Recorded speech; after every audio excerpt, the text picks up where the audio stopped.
सीता तय मम कृत अपमाना, कटिहो तव सिर कठिन कृपाना।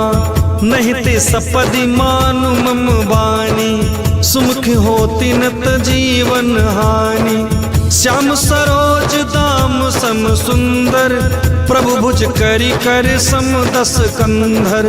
सो भुज कंठ की तव असि घोरा, सुन सठ अस प्रवान पन मोरा। चंद्रहास हरु मम परितापम, रघुपति बिरह अनल संजातम। शीतल निशिति बहसि बरधारा, कह सीता हरु मम दुख भारा। सुनत बचन पुनि मारन धावा, मैं तनया कही नीति बुझावा।